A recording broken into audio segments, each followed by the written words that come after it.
I'm Dr. Jason J. Campbell, and I want to thank you for taking the time to watch my videos. In this video, I'm continuing my analysis into Friedrich Nietzsche's Will to Power. The text that I'm using is the Walter Kaufmann translation, and we'll be discussing section 11 in my notes. If you don't know, just click the link in the description field, and it'll take you to the notes. Just print it and follow along. We're going to be discussing sort of an extension of the previous section, so let me just recap briefly what I discussed in the last section, because it will be important to understand the role of the aesthetic and the artist in this section, section 11. It's a very short section. In the last section, what we recognize is that for Nietzsche, the artist challenges hegemonized power. The artist challenges the status quo. The question is how? The artist challenges hegemonized power because the hegemonized power, the status quo, has control over the governing social narrative. The social narrative is the narrative that society opts into. And it's that narrative that really sort of lulls the population, right? It's a means, it's a mechanism with which the population is kept in order. And I talked about various examples of that. The artist recognizes that every time he or she puts forth his work to challenge that social narrative, that is denied by the establishment. So the establishment denies the artist's voice. Why? Because the establishment recognizes that the artist is driven in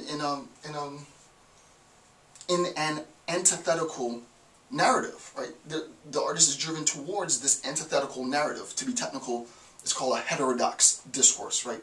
The heterodox discourse is the discourse that is in opposition to traditional orthodox discourse.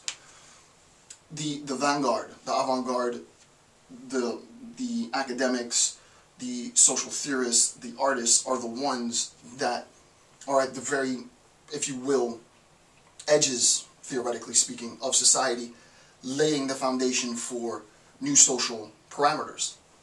And hegemonized power, the establishment wants to control the unfolding of society, right? The artists threaten that. How specifically now, we understand the motivation, but how specifically does the artist do that? The example that I gave, because it's a rather complex concept to understand, was the example of the Horcrux in the Potter series with respect to Voldemort's quest for immortality. The idea is that he posits part of his subjective identity within the physical world. Part of my identity is infused within the book. Part of my identity is infused within the marker, and so on. If you understand that concept, which I think Wallings did exceptionally well with, then you can understand the relationship between the artist and his or her work, right? Nietzsche says the work of art becomes the product, right? The art itself becomes the product of work. The more powerful the will of the artist, the more of the objective experience is infused with the subjective interpretation of the artist, and this begins to collapse. Of course, we recognize that Nietzsche is nihilist, so he wants to collapse a lot of these dualities, a lot of these polemics and dichotomous relationships. How does he do that? He starts to say, well, if you look at the artist and the work of art, we recognize that the artist infuses his or her subjective interpretation into objective reality, insofar as objective experience is a representation both of the object and of the sort of internal subjective interpretation of the artist, right?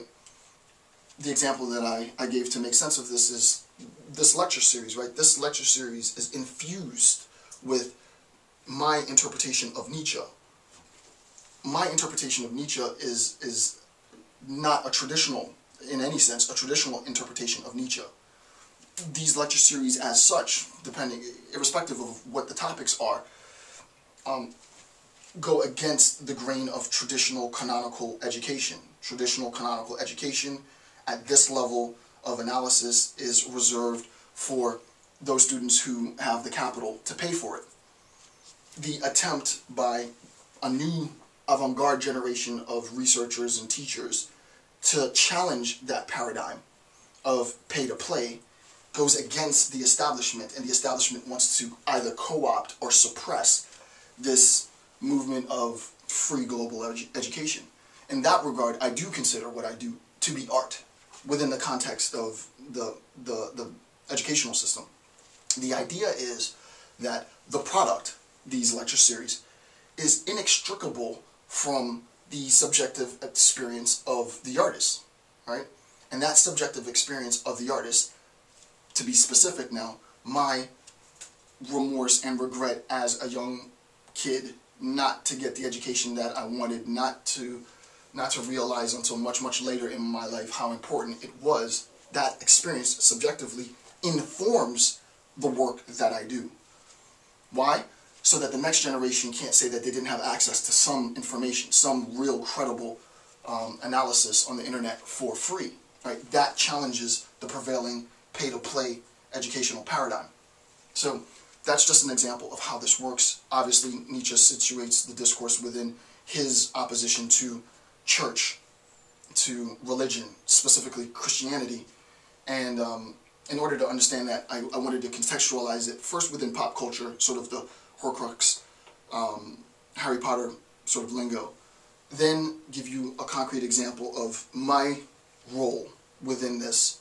And now we can shift to really what it is that Nietzsche's doing. So now we'll move past sort of the ghetto philosophy bit and get really into the heart of the matter. So this is section 11 in the notes, and this is Nietzsche's Will to Power.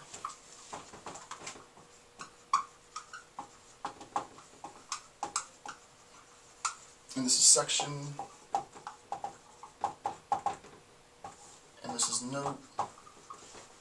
notes 380 to 390. Okay, so we begin the will as effective, right? The will as influential. The ability of the artist, the ability of the will to affect, influence.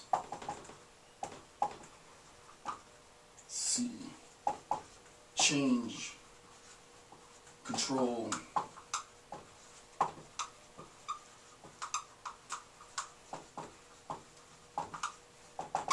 and so on and so on, right? The will of the artist to change, transform, control, influence, right? The fact that the artist posits his or her subjective interpretations into the objective world, thus conflating this sort of rather hokey subject-object distinction, which isn't necessarily a part of what Nietzsche is at in The Will to Power.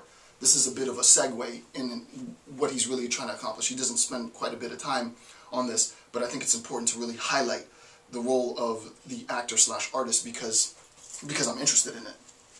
Okay, so Nietzsche says, quote, this is on the bottom of page 69, "I assess a man by the quantum of power and abundance of his will." Right?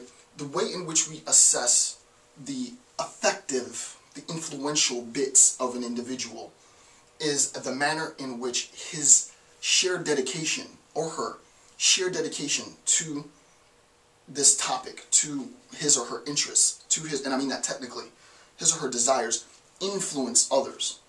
So you can imagine, for example, JFK, Martin Luther King, very, very powerful characters, very, very powerful personalities, very, very powerful, very effective, influential wills. These individuals have the ability to transform, for Martin Luther King, social justice, right? For JFK, let's say the relationship between the citizenry and the government, right? The transformation, the way in which the individual's will aids in transformation, aids in the ability to reshape what was otherwise dictated by existing power structures, is itself contingent on the charisma, the desire, the appeal of the individual's will. So, for example, in my